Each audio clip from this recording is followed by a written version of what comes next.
Hey, it's good to be back. It's been a while and I've really missed making videos and reading your comments. I'm in the middle of moving to Israel, God willing, with my family, and it's just been a crazy few months.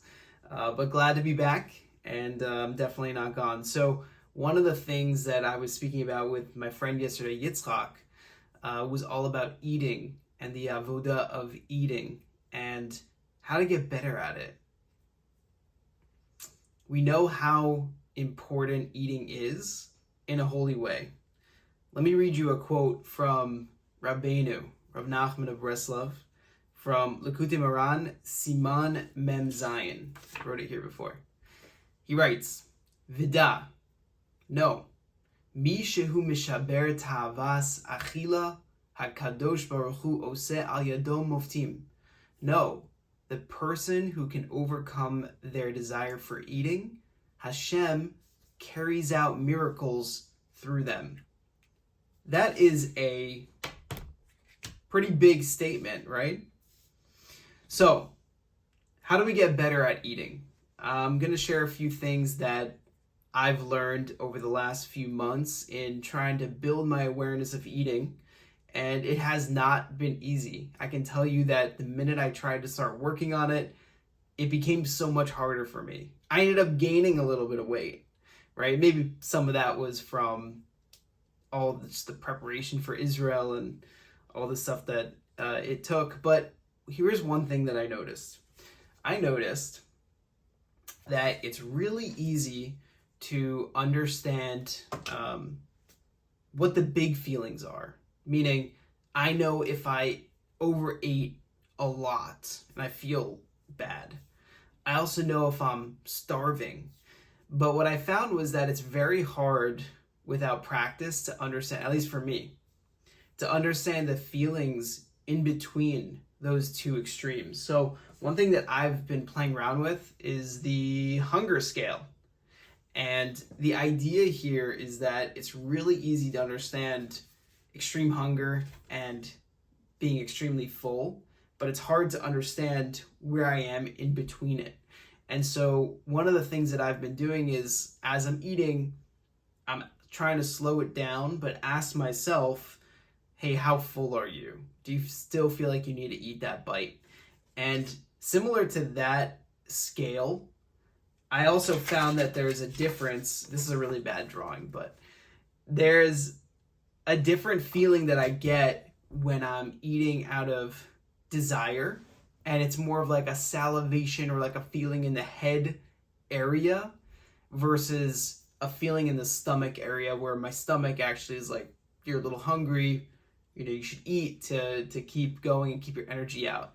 And I find that within eating, it could start off as hunger, not extreme hunger, but hunger, right? It's been a few hours since I ate. But then it's hard to catch the line or the transition point between, okay, now I've eaten to satisfy my hunger, and now I'm eating out of desire, right? There's so much within this, and I hope to create some more videos about this, but slow it down. I found that I've needed to slow it down and also walk out of the kitchen, so not be near the food, sit down also works best, and just become much more mindful in the practice of eating. One of the big things for me is to not use my phone. So I do that for some meals, and that helps me build that awareness. So try to catch, where you are in the scale throughout the day in terms of hunger all the way to satiation, and also where the feeling is in the head. Where the feeling is of hunger. Is it more in the head, right? When you're eating a bag of chips, and you're almost like in a malaise because of all this salt, and it's like hard to stop. So you'll notice that feeling is definitely in the head area. Your stomach is not saying it needs those chips at all. And I would say the last thing that I've found really interesting about eating, I hope it helps you too, is when I am, and I don't always do this, I'm still working on it, but I've done it a few times and it really helps. But when I'm in the kitchen looking for food, and I've identified that I'm hungry, I'll actually ask my body what it needs. So I've noticed that when I'm looking at different foods, right? If you look at the sweet foods, the salty foods, all that, your body, if you're not asking yourself, your body might desire those things, right? Because it starts to actually build the feeling. So if you're looking at a chocolate chip cookie, for example, one of my favorite foods, although I don't eat it a lot, you could start to taste it already. Like you're imagining how good it's going to feel. And again, you don't say any of this verbally, but it is what happens. But if I actually say, hey, body, what do you need when I'm looking at all the food in front of me? You will literally get a response. So if you're looking at the cookie and you're like, hey, body, do you need this? It'll probably say no. Sometimes it'll say yes. But that is a really good method to slow it down and almost put words to feelings and interpret the feelings that you're experiencing. So that's a really interesting tip. I definitely try it out and see if it helps you at all when you're scanning the food. Hey, body, like, do you need this? Do you need that? And tell me how it goes. So those are some practical tips that I've learned as I've been working on eating, but it's very hard. It's very difficult.